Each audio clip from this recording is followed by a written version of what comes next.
Subject: Ambassador Uluni. Species: Urukari. Description: reptilian humanoid, no tail. 5'3" inches, 1.6 meters, average height. 135 pounds, 61 kilograms, average weight. 105-year life expectancy. Ship: NA location, Rigara. Listen, we all want this to work out, Ambassador Helen Altus lied. This trade agreement will be an absolutely monumental moment in the history of both of our people.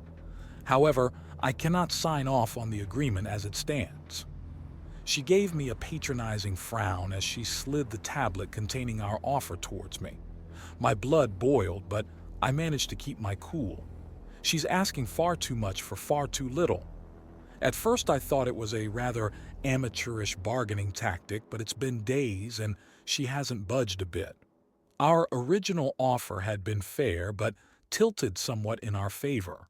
An offer intended to leave room for negotiation, but still had plenty of benefit for the United Systems.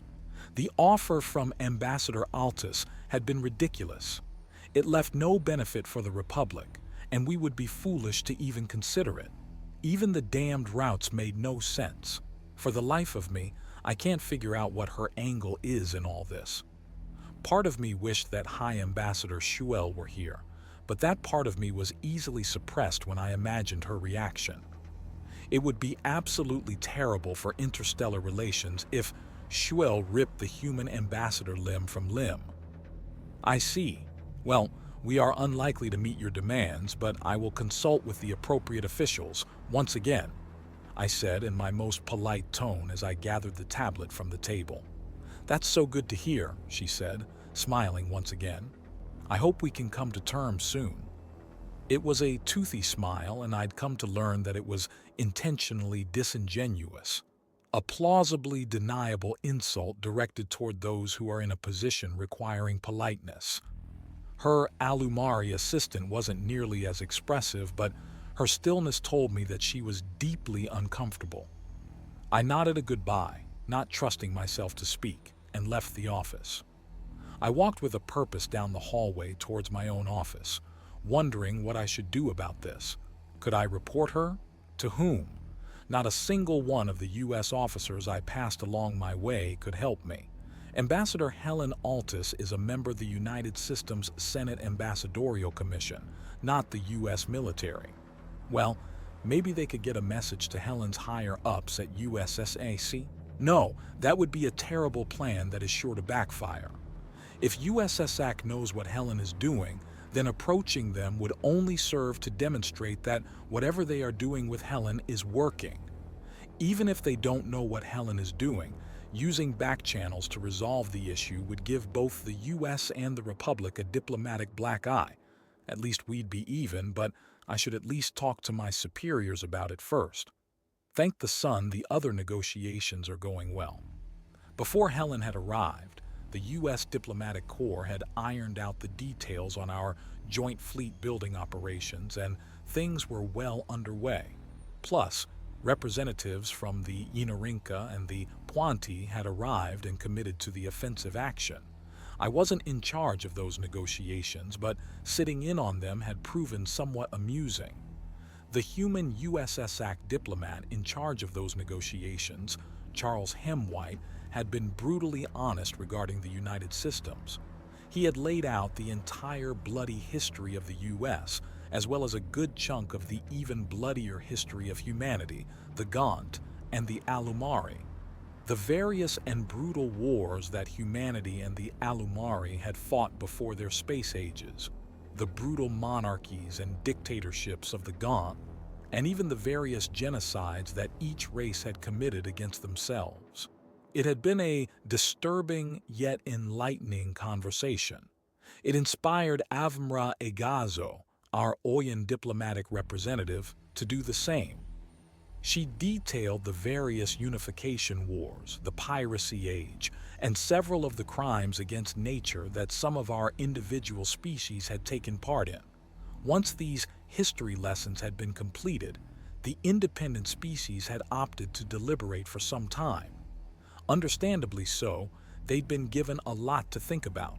Once they returned to the table, the Inorinka seemed more interested in the Republic and the Puanti seemed more interested in the US. Both seemed non-committal, however.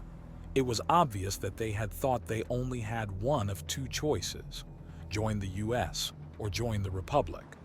Charles had clarified that they could remain independent or even unify with each other without negative ramifications from the United Systems.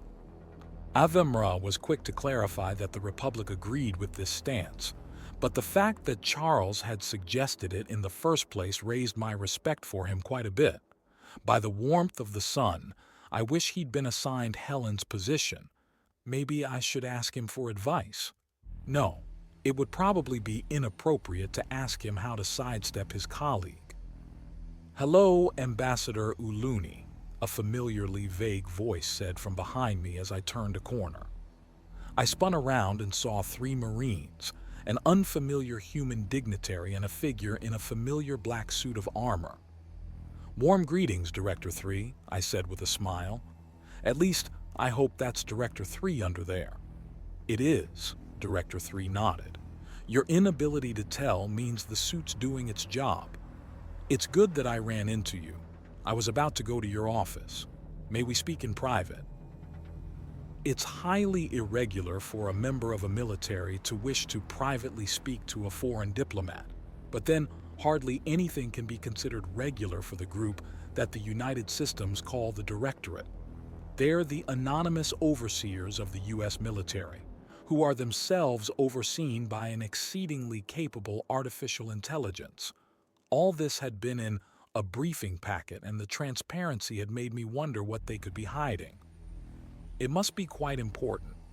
Yes, we can speak in my office." I gestured down the hall.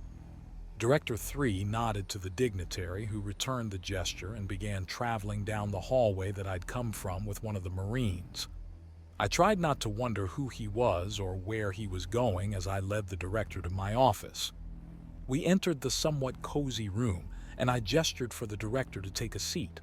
As he did so, one of the Marines stood in front of the outside of my door, and the other stood in front of the inside of my door. Anyone who would want to interrupt this discussion was going to have a fairly anxious time of it. "Thank you for meeting with me, Ambassador," Director 3 began. "How's your brother been?" "You would likely know more about that than I would," I chuckled. "Last I heard, he was on the USS Thanatos acting as a military ambassador to the Inorinka. Personally, I think he should have joined the Inorinkan delegation and traveled here, taking over for Ambassador Avmera, but the powers that be disagree. Indeed they do. Well, I'm happy to inform you that your brother is still alive, well, and doing a good job as far as the US is concerned. Turning to a more serious matter, what is your opinion of Ambassador Helen Altus?" "It would be inappropriate for me to share my personal opinion of the ambassador with a representative of her government," I replied.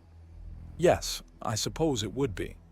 The reason I wanted to meet with you is because we'll be replacing Ambassador Helen," the director explained. "I wanted to explain why, to alleviate any concerns you may have regarding her treatment of our trade discussions." I had secretly been hoping that was the case, but the news still shocked me. I managed to catch my jaw before it dropped, but my surprise had to have been obvious. Helen Altus is a covert member of an organization known as the Front of Humanity. It is a xenophobic organization that believes that humanity would be better served by being alone in the universe. Helen's mission from them was to sabotage the trade agreement in such a way that would harm relations between the US and Republic. Well, she very nearly did just that. I held up my tablet. If I'd had to give this to my superiors, there's no doubt they'd be displeased. Indeed, her assistant noted her tough negotiation strategy and reported it. Unfortunately, Helen's direct superior is also a member of TFH and kept the report from the rest of USS.